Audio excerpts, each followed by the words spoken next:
Out of all the projects I've made so far, this has got to be one of my favorites, and it's whistles.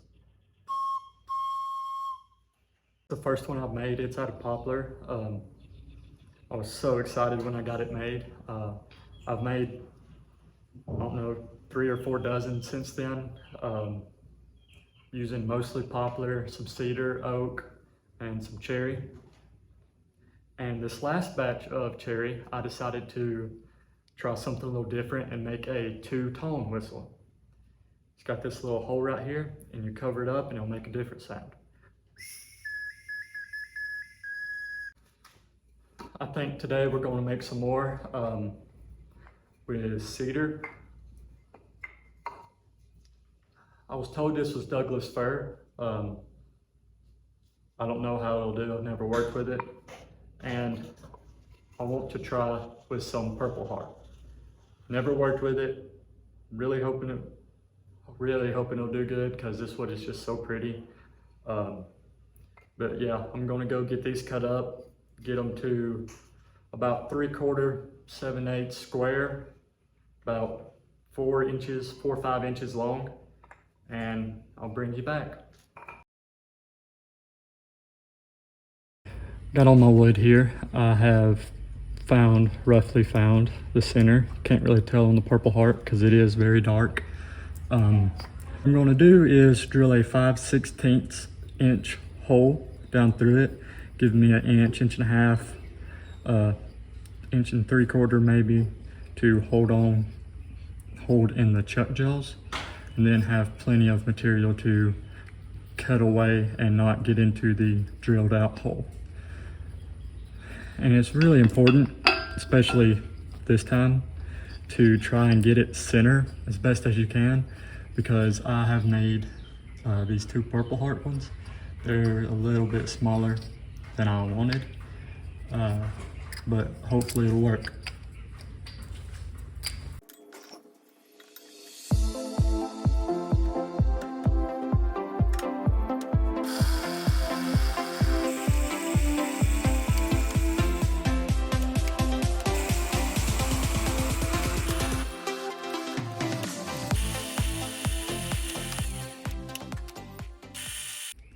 Now for the purple heart, which will be the hardest to drill just because it's a hard wood and it's significantly smaller than the other 2. So let's just pray that this works.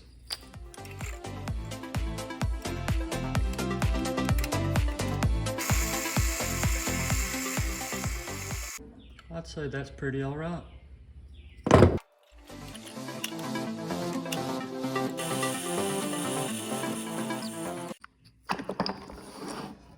This step is pretty important. It's not real hard, but it is very important. What you got to do is take your tape measure, come down 1 inch, and mark it right there.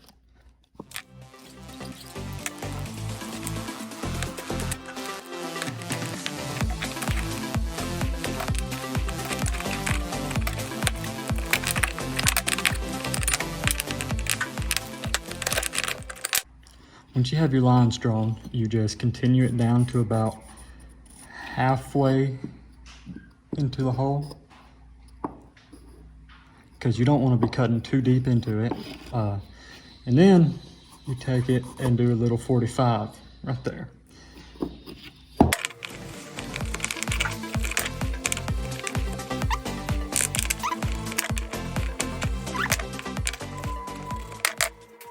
Really hard to see the lines on this purple heart. This is the most important step in the whole process. All you do is cut to your line there and then cut that little angle out. You got to be very careful doing this part because one slip can ruin the whole project. I've used this scroll saw a couple times, and I've used a bandsaw for the majority of the whistles I've made. So let's cut them and see how many whistles we end up with. We started with 6 blanks, and we'll see how many we have after this.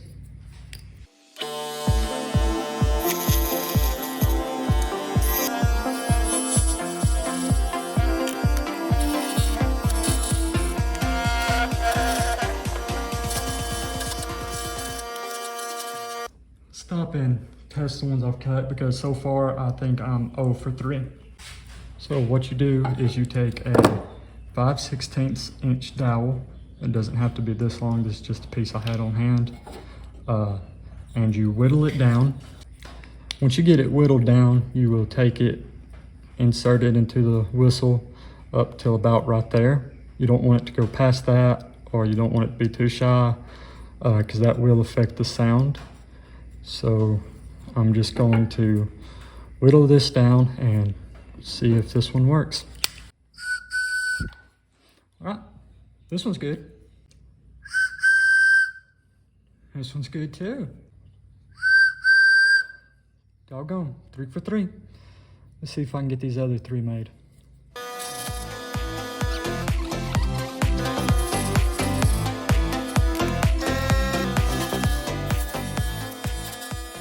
I'm gonna cut each one their own personal little flipple.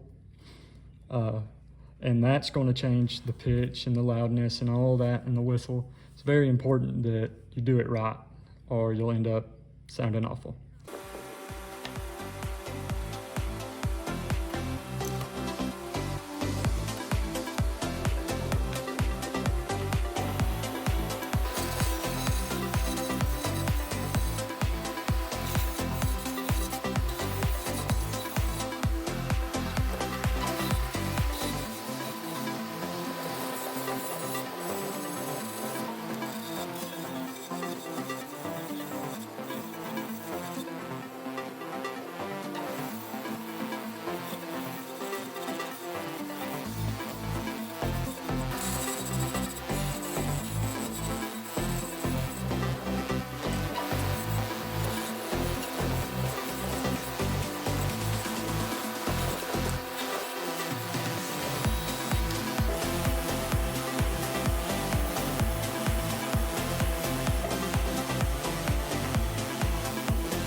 Now that we got the whistles turned, shaped, and sanded, all that's left to do is cut off the flipple at the mouth, flush with the mouth of the whistle, and then you're done.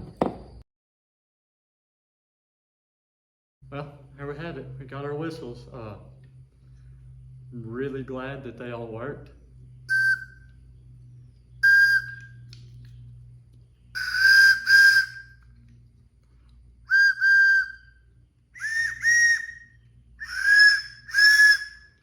A couple of them are a little airy. I think it's because there was just a couple of cracks in it, but they still work as whistles. I'm happy with them. If you want to try to make these at home, most of the people would say don't try to do it at home, but that's kind of hypocritical because I'm at home and I'm doing it. So if you want to try it, go for it. Just be safe about it. It's starting to rain on me out here, so I'm gonna hurry up and go back inside. Just remember that I love you, God loves you, and I'll see you later.